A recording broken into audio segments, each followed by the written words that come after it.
And this is Ken Kraetzer for CBSI Services in Washington, D.C. at the PACE Professional Association for Customer Engagement Washington Summit.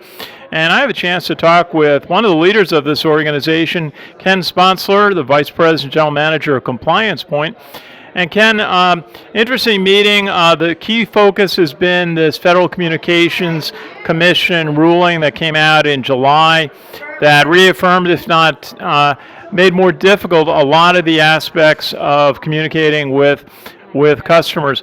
Why is this Federal Communications Commission ruling from July so significant to the contact center industry? Well, thanks a lot, Ken. Very appreciated. Take time to speak with you today. Really, it's because it's so unclear. This was supposed to be in response to a number of petitions from the industry. We really had asked some very pointed questions that we needed clarity on. And instead of getting that, we got even more uncertainty and even more troubling language that's even more uncertain. So it kind of put us in I think the FCC Commissioner O'Reilly said it right, be careful what you ask for, because we got what we didn't want. Absolutely, and Commissioner O'Reilly came in and talked to the group, had a lot of concerns about even the ruling his own commission rendered in this. Why, again, is this so difficult in terms of some of the added responsibilities of the industry on being able to contact customers, certainly in being able to deal with wrong numbers and calling cell phones seems to be at the top of the list? Yes, Ken, absolutely. It's the area of uncertainty really gets at the heart of the technology that the industry needs to use, not only to be able to operate efficiently as a business, but to be able to implement consumer protection measures within that technology to have adequate record keeping of what they're doing and how they're complying. And that very heart of the technology is really the big question here that we don't know what the answer is as a result of this declaratory ruling. And you had a couple of panels of attorneys through the session today talking about the best practices that a brand company marketer can use to try to be in compliance, to anticipate these responsibilities. I really liked one of the comments from Reed Bowser, I think it was, said about training your customer service reps to be the front line, to use the customer's name, to try to make sure you're talking to the right person, the person you're intending to be, and to make sure they're trained and your call centers are keeping good documents. Are those some of the keys to try to be in compliance to avoid the litigation?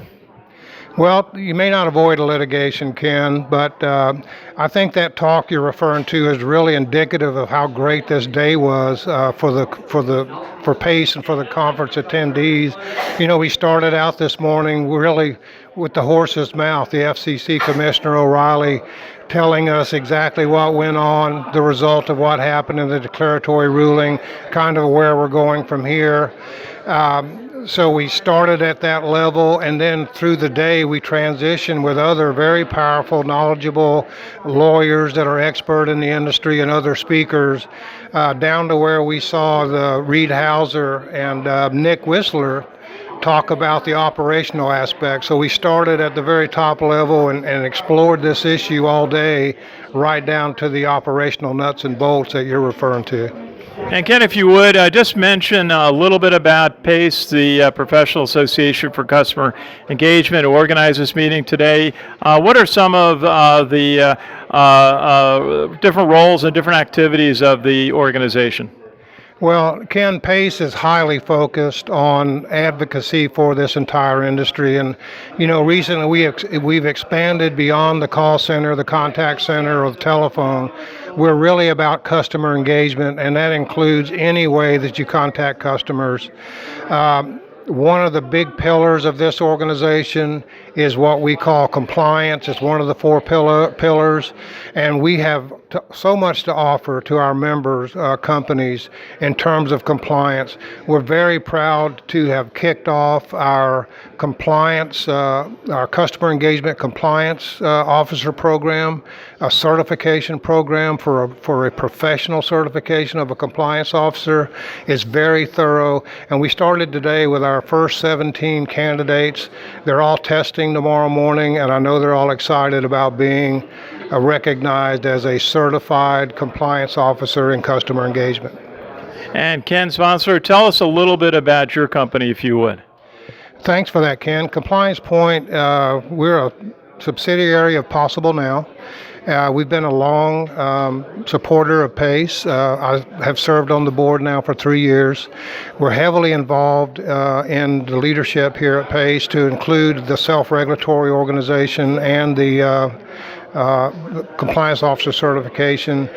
Possible Now and Compliance Point in particular we're experts in operational compliance. So we're comfortable going into the contact center, into the company, analyzing their processes and procedures, recommending actions for them to take to improve their risk tolerance, as well as implement due diligence measures. That's great. Great to see you here at PACE, second year in a row. CBSI's been able to participate, and we really enjoy being part of the PACE organization and these events. And Ken, thank you again for talking to me again this year. I appreciate the opportunity very much. Always good to see you. This is Ken Kraetzer at the PACE Professional Association for Customer Engagement meeting here in Washington, D.C.